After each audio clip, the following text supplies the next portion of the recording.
il était temps d'aborder donc la critique de Zack Snyder's Justice League. Et dans cette critique, on va voir grosso modo deux grands axes. On va faire deux parties.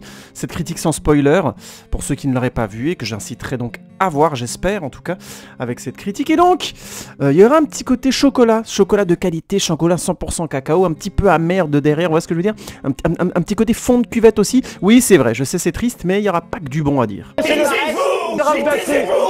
Le premier point, et non des moindres, c'est que si vous aimez le style de Zack Snyder, par définition, ce Snyder Cut va vous plaire. Il y a tout.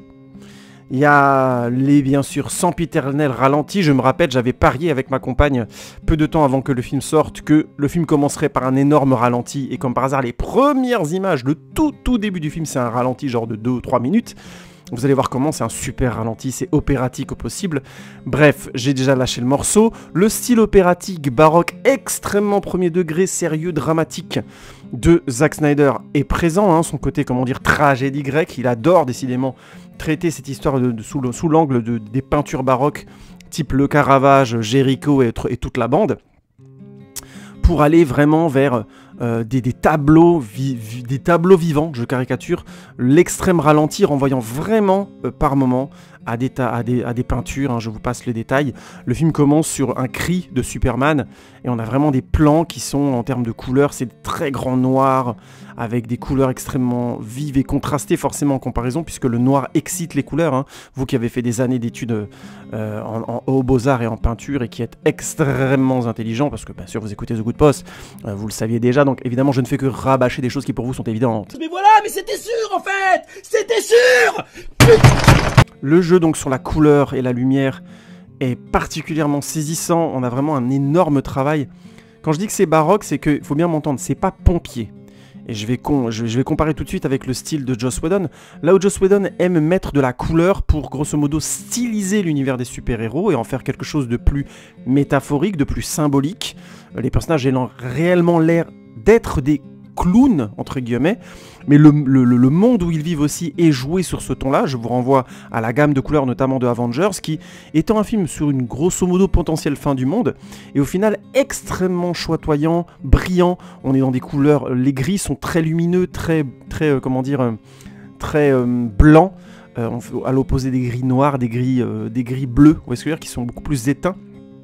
Où se trouve beaucoup plus d'ailleurs le Justice League ou même surtout Batman vs Superman, mais dans l'idée, ou même Man of Steel, dans le style de Whedon, on a vraiment cette présence d'une couleur constamment comic book, constamment bubblegum, constamment joyeuse sur le fond.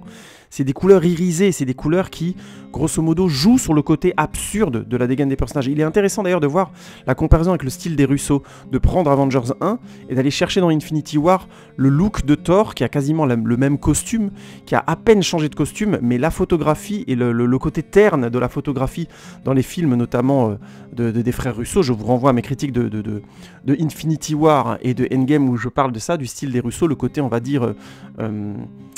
Je caricature, mais on va dire film documentaire, je reviendrai là-dessus. Je vous renvoie vraiment à mes critiques si vous voulez comprendre un petit peu où je vais, mais grosso modo, ça, c'est un traitement beaucoup plus terne de l'image et de la lumière, pas forcément pour de mauvaises choses.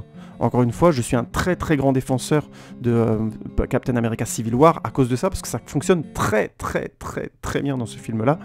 Je vous renvoie aussi à ma critique de la trilogie Captain America. Quoi qu'il en soit, au niveau coloré, vous voyez les nuances, vous voyez un petit peu les différences. Chez Joss Whedon, on est vraiment dans un lumineux qui s'affirme. Et c'est très intéressant de prendre son Justice League et celui de Zack Snyder. J'ai vu beaucoup de gens faire des comparaisons sur Instagram en disant, grosso modo, le style de Joss Whedon c'est de la merde et le style de Zack Snyder c'est formidable. Oui, si vous voulez, mais je pense que ce qui est plus intéressant, c'est oui, je vous fais la leçon parce que je me prends pas pour de la merde. Bah oui, c'est comme ça, si vous écoutez The Good Post, c'est qu'à un moment donné, vous me donnez le sceptre et je prends le contrôle de votre cerveau, de vos existences pour vous amener vers une lumière. Et non, quand je parle de votre sceptre, je ne parle pas de vos sexes. Mais c'est pas possible, mais quel esprit mal tourné, mais c'est incroyable. Quelle indignité.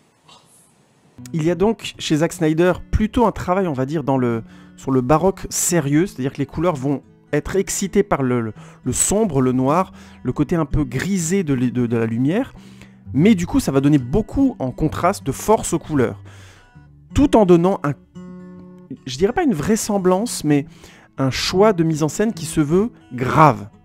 Là où justement, à l'inverse, chez Joss Whedon, on va être vraiment dans une couleur qui va essayer de dédramatiser, qui va essayer de styliser, qui va pas forcément amoindrir les émotions. Hein. Ça fonctionne très bien, par exemple, dans Avengers. Il y a la version de Justice League de Joss Whedon, j'ai déjà fait une critique dessus, a d'autres problèmes qui sont pour moi d'ordre beaucoup plus scénaristique que visuel, en fait. Parce que, après tout, c'est son style et sa manière de styliser cet univers-là.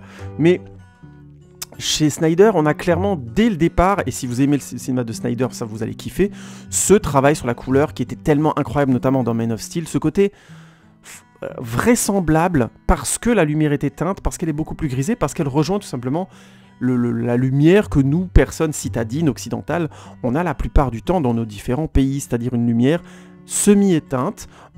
C'est pas la lumière méditerranéenne, vous voyez, c'est pas un soleil très fort et écrasant et qui excite les couleurs, ou comment dire, qui a tendance à carrément saturer la lumière. On est dans quelque chose d'un peu plus éteint, et clairement c'est un choix de Zack Snyder pour rendre son univers vraisemblable, nous le ramener à notre quotidien. Oui, je suis en train de vous dire un truc tout simple, c'est que la photographie des films renvoie au quotidien des gens. Je vais donner un exemple un peu extrême, mais on va parler de Bollywood 2 secondes. Oui, je sais, vous détestez Bollywood, moi aussi, on est tous copains. Ah bah l'Inde, si on pouvait raser un pays du monde, on raserait l'Inde, on est tous d'accord là-dessus. Nul de la planète que j'ai jamais vu passer ici. Nul. C'est trop nul. Tactiquement, techniquement. Laissez de côté mes considérations racistes sur l'Inde pour vous concentrer sur le fait le plus intéressant, c'est-à-dire que la photographie des films de Bollywood, je sais pas si vous en avez déjà vu, si vous avez l'occasion de voir un film de Bollywood, regardez Devdas, parce que je pense que ça expliquera beaucoup de choses, mais vous pouvez aussi regarder le Destin, le film de Youssef Chahine. J'ai pas vu beaucoup de films de Bollywood. Vous pouvez aussi regarder Voltage en version française ou Rawan, dont Karim Debache a fait une excellente critique, mais regardez le film en lui-même, vous verrez un petit peu, parce que c'est un film beaucoup plus récent que Devdas ou que le Destin, les Destins réalisés par Youssef Chahine. Rawan, parce que vous allez avoir une gamme de couleurs et une gestion des lumières qui est celle de personnes qui vivent en Inde et qui ont donc une lumière beaucoup plus ensoleillée, beaucoup plus orange au quotidien. C'est stylisé, bien sûr qu'il y a un côté Ken et Barbie et tout ça, pas de problème, mais la base, on va dire le médium, la vision médiane de la lumière et de la lumière au cinéma est liée à l'habitude des gens qui vivent en Inde, des directeurs de photographie qui vivent en Inde et qui inconsciemment ont ingéré, c'est normal, la manière dont ils voient la lumière au quotidien. Et dans chaque partie du monde où on vit, on a une vision de la lumière, une gestion de la lumière, une appréhension de la lumière moyenne qui va être différente. Ça va forcément influer sur l'art et sur la manière dont on gère la photographie au cinéma et les couleurs. C'est pour ça qu'on n'a pas les mêmes peintures en Inde que aux États-Unis, en France, ou même plus simplement dans le Nord, vous savez, les fameuses peintures classiques hollandaises où tout le monde a l'air d'être blanc comme des culs, on dirait des cadavres. C'est parce que c'était ça les Hollandais à l'époque, ils étaient tous blancs comme des culs et c'était des tronches de cadavres. Vous allez me dire c'est un petit peu la même chose maintenant. Oui, il y a un petit côté raciste aujourd'hui que j'ai du mal à réprimer, je sais pas pourquoi. Peut-être que ça vient du côté Übermensch de Zack Snyder, hein, je l'aime tellement. Vous savez son côté nazi là, son côté 300. Oh oui, oh. Oui. Encore une fois, mettez ces considérations racistes de côté, on s'en fout, c'est pas drôle. Tout ça pour dire, j'ai de sérieux problèmes, on est tous d'accord. Hashtag, il faut que je revoie mon psy tout de suite et d'urgence qui me refile du Xanax. Quoi qu'il en soit, cette appréhension moyenne de la lumière, elle est simplement liée à des cultures. Et donc, Joss Whedon et Zack Snyder jouent sur une vision moyenne, une appréhension médiane de la lumière qui est celle des Occidentaux. Quoi qu'il en soit, si vous aimez le style Snyder, vous avez donc cette fameuse photographie qui bascule entre un baroque que je qualifierais de vraisemblable, cette appréhension des ralentis, et encore une fois aussi, et non des moindres, une gestion des scènes d'action d'une lisibilité impeccable et d'un spectaculaire impeccable. Est-ce que, pour autant, la différence avec Joss Whedon est si importante que ça ?